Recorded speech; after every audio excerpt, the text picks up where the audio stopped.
Best way I can explain it is to use the word intuitive, knowing without being aware of how I gained that knowledge. I didn't touch my precious greeters, whom I had loved and lost, as we think of touch. Our embrace was between two souls. It was as if my heart held each one in a holy hug. I'd been separated from some of them for more than a quarter century. Can you imagine holding a dear loved one you hadn't embraced in 25 years? What a joyful reunion. As I looked at each face, I knew all of them well. Every person called me by name. And one thing became immediately clear. My presence was no accident. At least to them. They knew I was coming. On earth, all of us have had some sort of accident, but there are no accidents in heaven. After I arrived, I didn't think to ask questions such as, how did they know? And the answers didn't matter. Their presence felt natural. In fact, everything I saw and felt seemed perfectly ordered.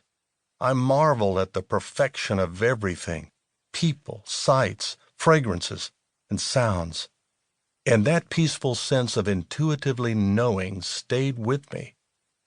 No one had to remind me of what they had done for me or how they had influenced me. Our conversations centered on their joy to see me and my excitement at being with them once again. No thought intruded my mind about my death, my family, or anything I'd left behind. God simply removed anything about my earthly life. Later, I realized it was the most focused I've ever been in my life, and it was effortless. Nothing distracted me. I was there in the moment that seemed to have no end. How far away was my greeting committee? I don't know. Distance seemed to have no place in heaven.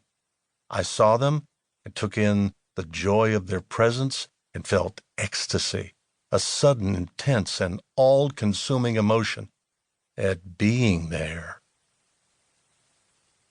Once inside heavenly territory, I didn't know if the greeting took place in 4 seconds or 20 minutes by earthly measurement. After my return to Earth, I was told that the EMTs had declared me dead at 11:45 a.m. on the bridge. A pastor named Dick Onerecker prayed and sang a hymn in the wreckage of my car 90 minutes later at 1:15 p.m. When I speak of 90 minutes, that's conservative. Someone had to report the accident and summon the ambulance. That means my time in heaven may have been closer to 2 hours. But it doesn't matter. In heaven, time doesn't exist. Everything just is. After the joy-filled greetings, my welcoming committee excitedly escorted me towards one of heaven's 12 gates. I was ready to take my first step inside. I stared at the gates of pearl, drinking in the sights before me. That was the end of my heavenly experience. My writing partner, who was skeptical that I literally died when I first told him my story, became a believer when I pointed out 2 significant facts. First, with the severity of my later diagnosed injuries, had I been alive, I would have bled to death. My upper left leg had exploded in the collapsing crash of my car. 4.5 inches of my femur had been ejected from my leg on impact and traveled over the railing of the bridge into the lake below. My left arm had been nearly severed and was hanging behind me in the back seat.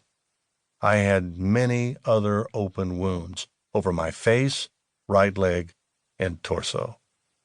Second, medical experts report that 4 minutes is about as long as a person can survive successfully without oxygen.